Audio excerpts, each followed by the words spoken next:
ஸ்ரீமத் துளசி அம்மா திருவே கல்யாணி அம்மா வெள்ளிக்கிழமைதலில் விளங்குகின்ற மாதாவே, செவ்வாய்க்கிழமைதனில் செழிக்க வந்த செந்தருவே, தாயாரே உந்தன் தாளடியில் நான் பணிந்தேன்.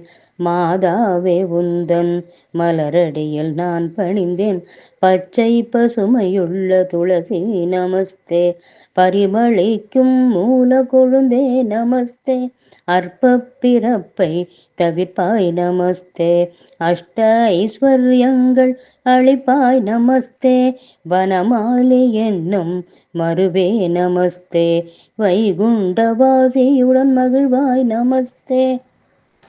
அன்புடனே நல்ல அருந்தொளசி கொண்டு வந்து மண்ணில் மேல் நட்டு மகிழ்ந்து நல்ல நீரூற்றி முத்தத்தில் தான் வளர்த்து முத்து போல் கோலமிட்டு செங்காவி சுற்றமுடன் திருவழக்கும் ஏற்றி வைத்து பழங்களுடன் தேங்காயும் தாம்பூலும் தட்டில் வைத்து புஷ்பங்களை சொரிந்து பூஷித்த பேர்களுக்கு என்ன பலன் என்று சொல்லி ரிஷிகேசர்தான் கேட்க, மங்களமான துளசி மகிழ்ந்துரைப்பாள்.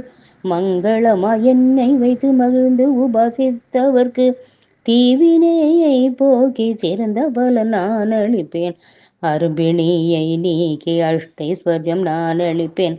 தெதிரத்தை நீக்கி செல்வத்தை நான் கொடுப்பேன். புத்திரன் இல்லாதவர்க்கு புத்திர பாகியம் நான் கொடுப்பேன். கன்னிகைகள் பூஜை செய்தால் நற்கணவர் கூட்டி வைப்பேன். கிரகஸ்தர்கள் பூஜை செய்தால் கீர்த்தியுடன் வாழ வைப்பேன். மும்மூச்சுக்கள் பூஜை செய்தால் மோட்ச பதம் நான் கொடுப்பேன்.